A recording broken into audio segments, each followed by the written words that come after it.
They called him the man who could make a guitar cry. Keith Urban, a name that once meant safety, melody, devotion. For decades, he was the gentle heartbeat of country music, the husband every woman dreamed of, the man who sang of love not as fantasy, but as forgiveness. When he stood beside Nicole Kidman, the world saw grace made human.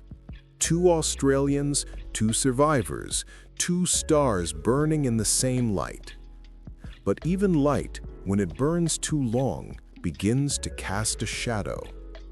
It started quietly, as these things always do. A glance that lasted too long, a smile that carried something unsaid, a performance that felt too alive. The audience saw it before he did.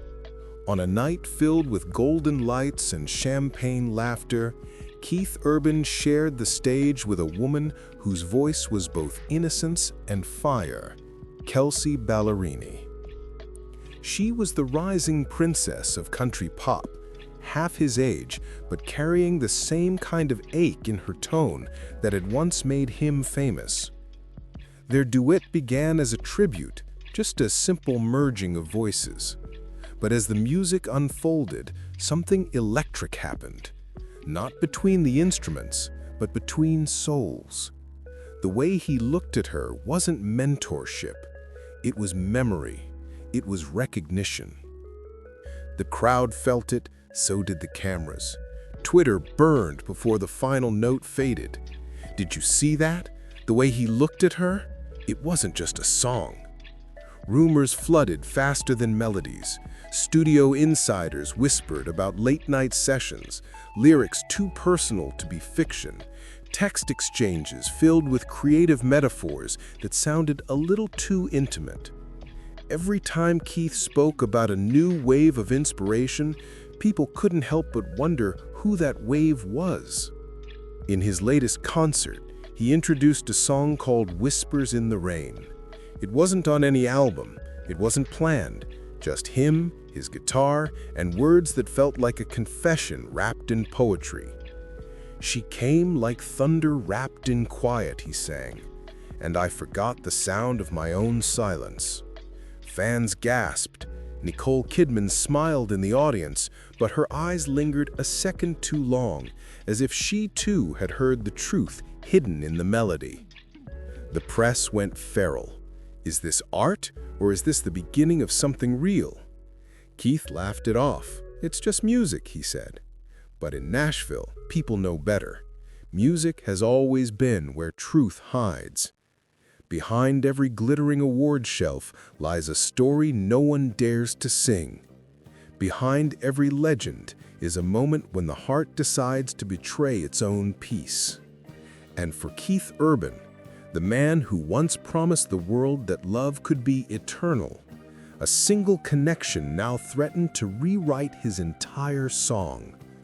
The question that haunts every fan tonight isn't whether he loves or sins, but whether he's still the same man he once sang about.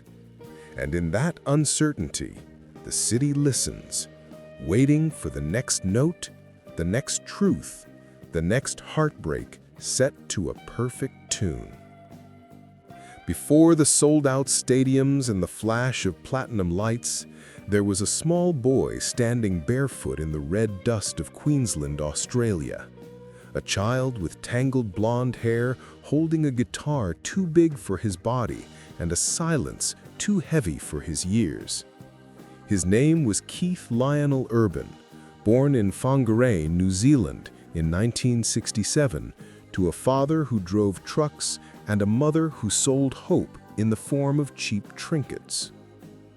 Their family moved constantly, chasing work, chasing a future that never quite arrived. His father, Robert, was strict and tired, a man hardened by unfulfilled dreams. His mother, Marianne, had music in her veins, but sorrow in her eyes. When arguments echoed through the small house, Keith would slip outside, clutching the guitar she'd found at a pawn shop, his refuge carved from 6 steel strings. He learned early that love could vanish without warning. Money ran out, promises broke. The world never apologized. At school, other boys mocked his accent, his quietness, his obsession with songs by Johnny Cash and Don Williams, music no one his age understood. Yet the rhythm of country music spoke to him in a language deeper than words. It was the sound of truth, he would later say, rough, raw, and real.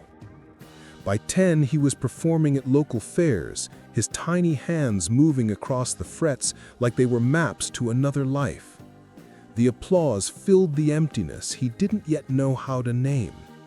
But every night, when the noise died down, the same ache returned, that small whispering voice asking if he'd ever be enough. His father pushed him harder, play cleaner, sing louder, don't mess it up. Praise rarely came, correction was constant.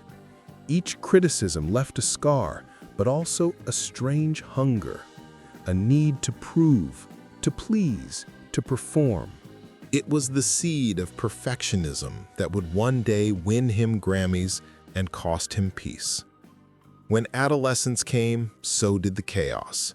Alcohol first entered his world not as pleasure, but as permission to stop feeling for a moment. He saw adults drink to forget, and soon he learned to do the same. By 17, he could outplay most musicians twice his age and outdrink them too. The two gifts grew together like twins born of pain.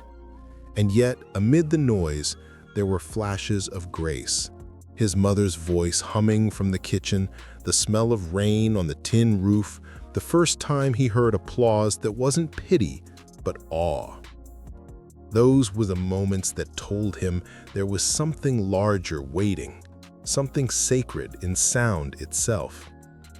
One night, after another argument between his parents, he sat alone on the porch, guitar on his lap, moonlight on his hands. He whispered to himself, "Someday, I'll play for people who listen." It wasn't ambition. It was survival. That vow would follow him across oceans, across heartbreaks, across the dark corners of fame. Every note he would one day play, every lyric about longing and redemption was born from that lonely boy, the one who learned that music was the only language that never lied. Dreams are easy to chase when you have nothing to lose, and Keith Urban had already lost almost everything that could be taken from a boy. What remained was the ache to prove that pain could sound beautiful. He left home before most kids his age had even decided what they wanted to be, with a second-hand guitar, a duffel bag, and faith stitched together from scraps. He started performing in tiny bars across Queensland. The air was always thick with cigarette smoke and cheap whiskey, but when he sang, even the drunks went quiet. There was something in his voice, something raw, cracked, and holy. For years, he lived out of motels and borrowed couches, playing anywhere they'd let him. He was paid in coins, beer, and sometimes silence. When people clapped, he smiled. When they didn't, he sang harder. His calluses turned into armor. His loneliness turned into melody. But Nashville, that was the dream. The city of legends, the place where hearts were broken in harmony. He'd seen it in magazines, heard its name whispered like a spell. So he saved every cent, sold his old car, and bought a one-way ticket to America. It wasn't what he expected. Nashville wasn't golden, it was gray. Every corner was filled with singers better than him, hungrier than him.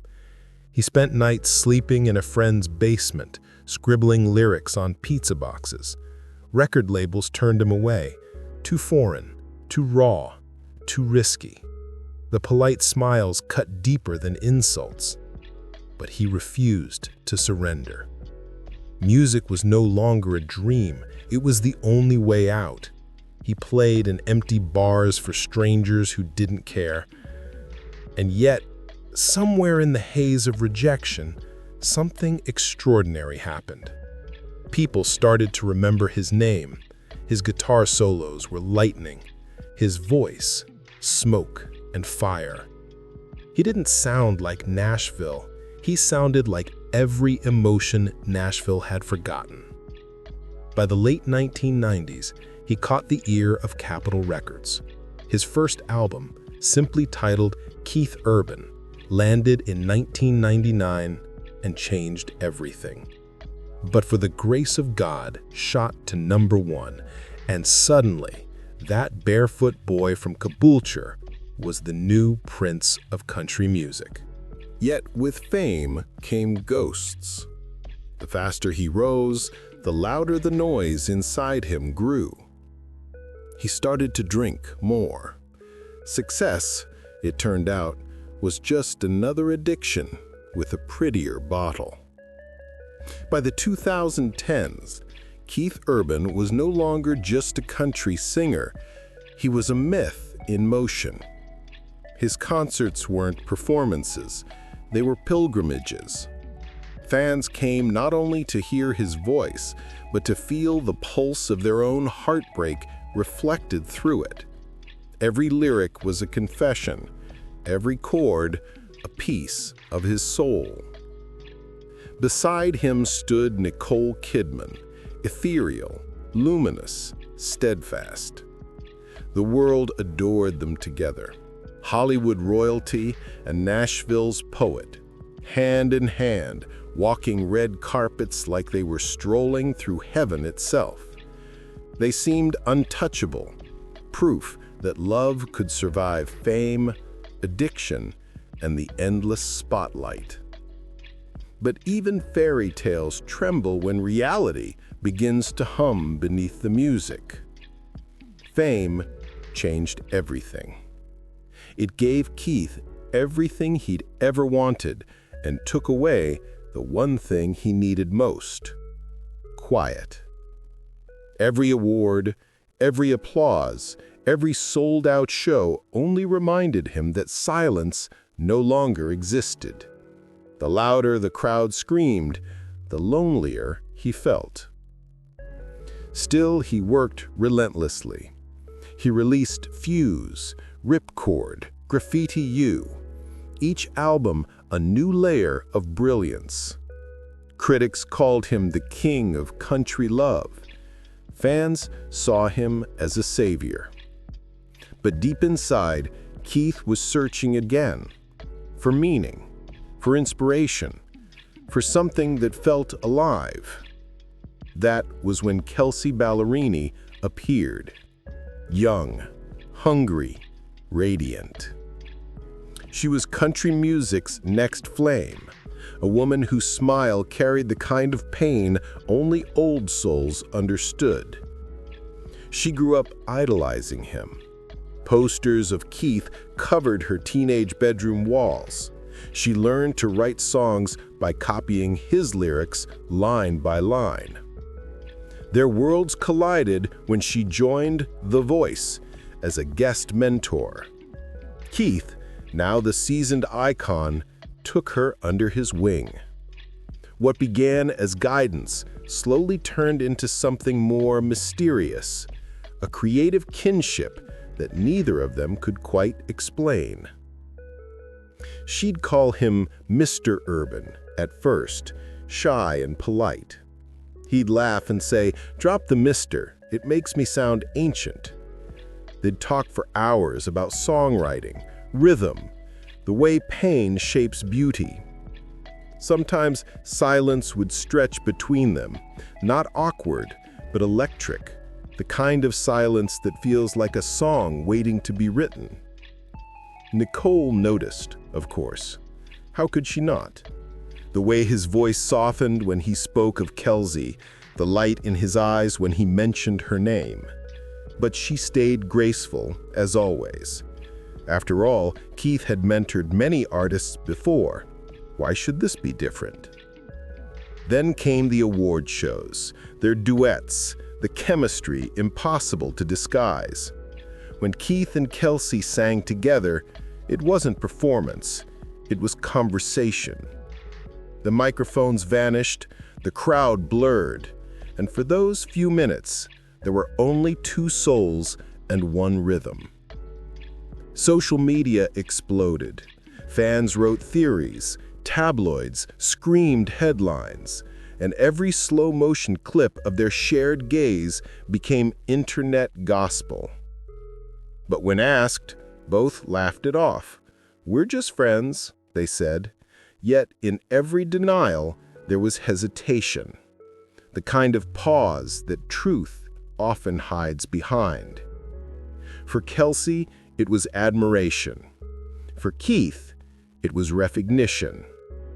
Two artists at different ends of their careers, one just beginning, one afraid of the end, meeting in the space between what's lost and what's found. Fame is a mirror that reflects both light and shadow. And for Keith Urban, the reflection was beginning to fracture. The applause still thundered, the world still adored him. But somewhere between the encores and the interviews, something inside began to unravel. Once again, his schedule was merciless. Tour after tour, album after album, a constant demand for perfection. His fingers bled on the strings. His voice cracked under fluorescent exhaustion. Yet he kept smiling, because legends don't crumble in public. They bleed in silence. At home, cracks began to show. Nicole's film career pulled her across oceans, their children growing up between cities and time zones. They tried to hold on, but love stretched thin under distance and duty. Keith would return from the road to an empty house, his laughter echoing against marble floors. And then there were the whispers, the same whispers that once haunted him in youth. The temptation of numbness, of just one drink, of quiet oblivion. He had been sober for years, yet addiction waits like an old friend at the edge of every dark thought. In 2022, while Keith battled exhaustion and loneliness, Kelsea Ballerini's marriage to Morgan Evans began to crumble. Her songs turned darker. Her voice trembled with honesty. She spoke openly about pain, about losing herself. When she met Keith again during a Nashville charity show, it was as if the universe had rehearsed the reunion in secret. They spoke backstage, a simple conversation about resilience, heartbreak, and music. But the energy was unmistakable. Two people, both broken in their own ways, found the reflection of their wounds in each other's eyes. What began as mentorship shifted into understanding. Long nights in the studio followed, writing, composing, dissecting emotions that neither dared to name. Their connection was not reckless, it was reverent, like two survivors building a sanctuary out of harmony. Still, the world doesn't forgive tenderness between the married and the lonely. Fans noticed. So did Nicole. The tabloids began circling like vultures. Keith Urban's emotional bond with Kelsea Ballerini, more than music, screamed one headline. Keith stayed silent, but his songs spoke louder than he ever could. His unreleased demo, What the Night Forgot, leaked online, a song about two voices meeting in darkness, finding clarity, then fading before dawn. She was a storm that whispered instead of screamed, and I let her in because silence had become too cruel. Was it truth? Was it fiction? No one could tell. But Nicole's smile at the next award show seemed colder, rehearsed. The world saw elegance. She felt distance. Kelsea, meanwhile, tried to draw boundaries, telling interviewers that Keith was a mentor, a friend, a hero. But heroes can be dangerous when you start believing they understand you more than anyone else.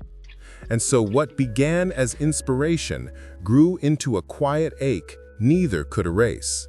The more they sang, the more it sounded like confession.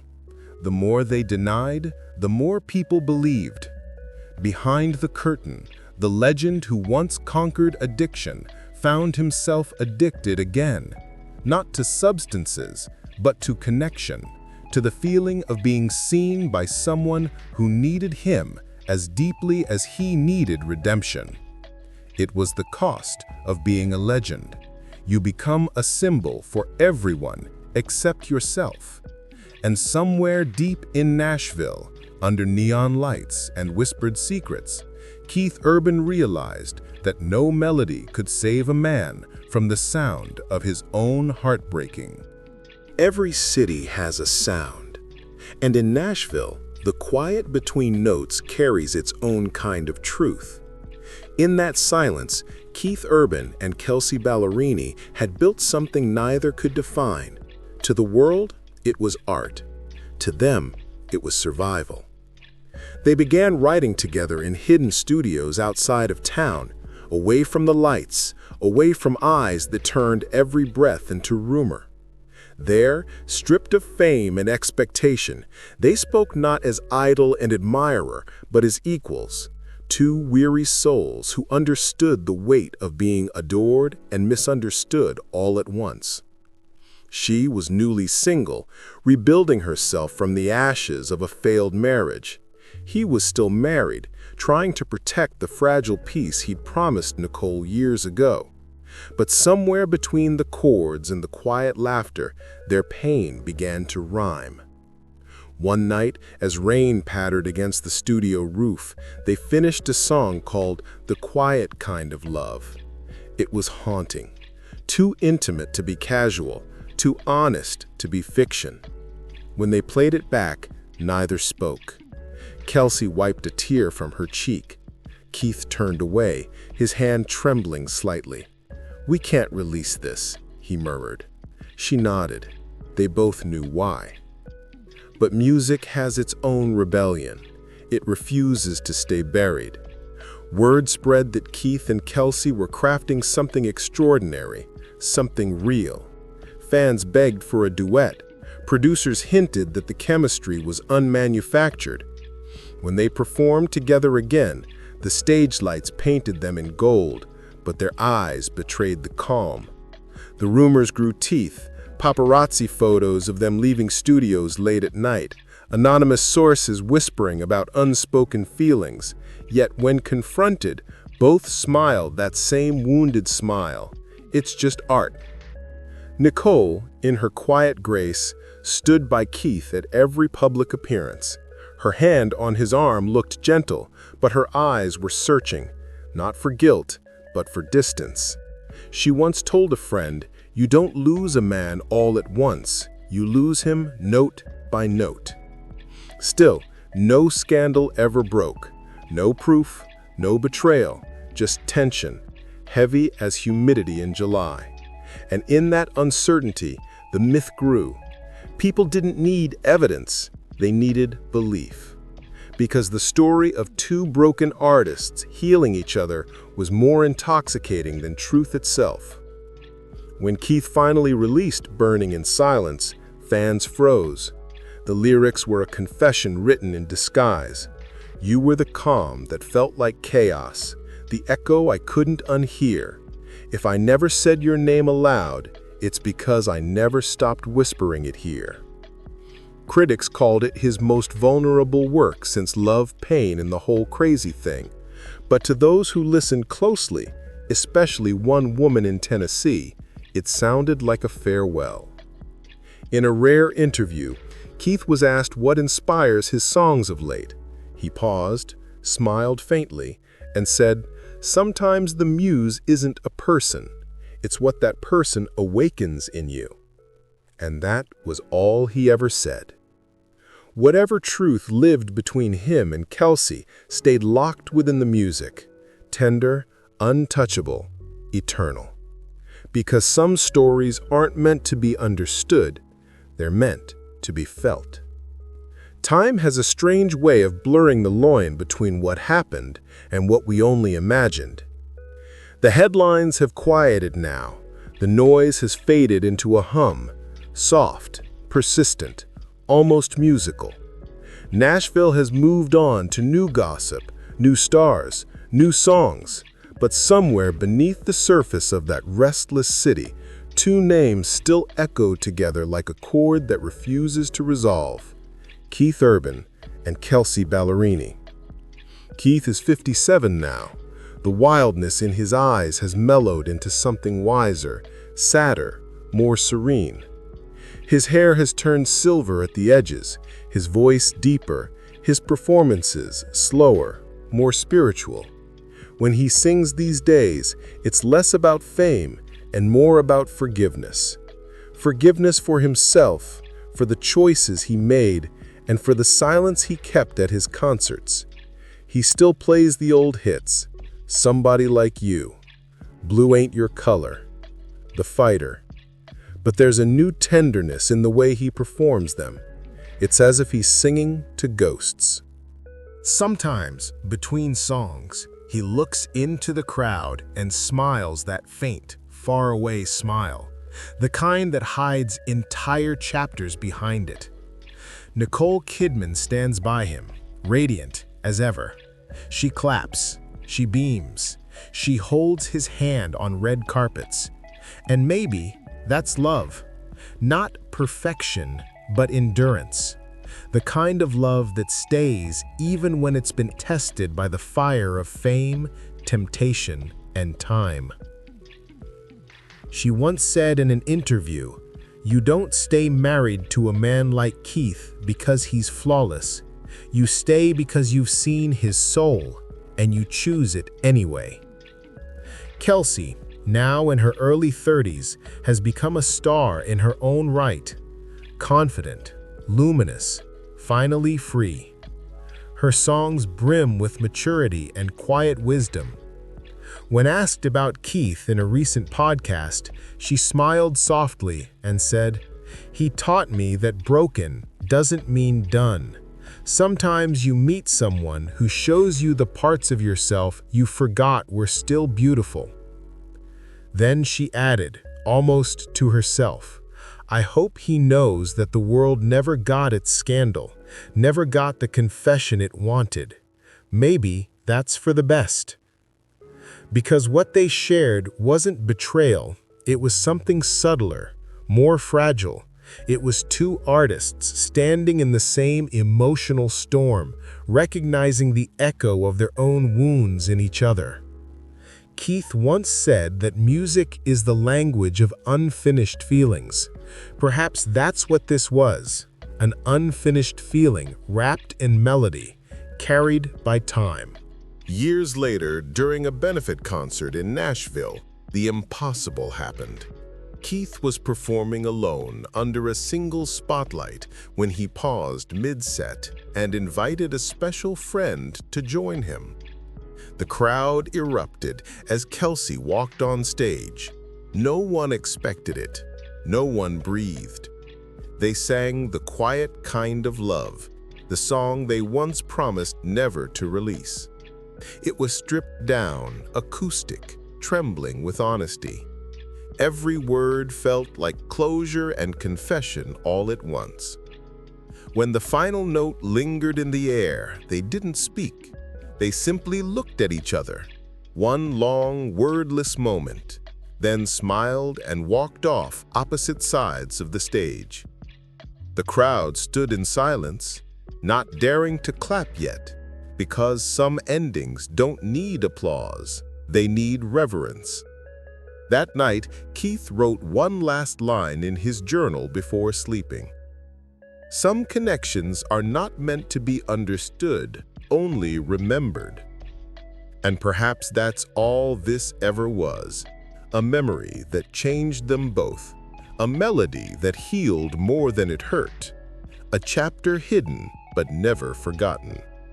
If this story touched your heart, If you've ever loved someone in silence or found yourself in the echo of another soul, then let this song be yours too.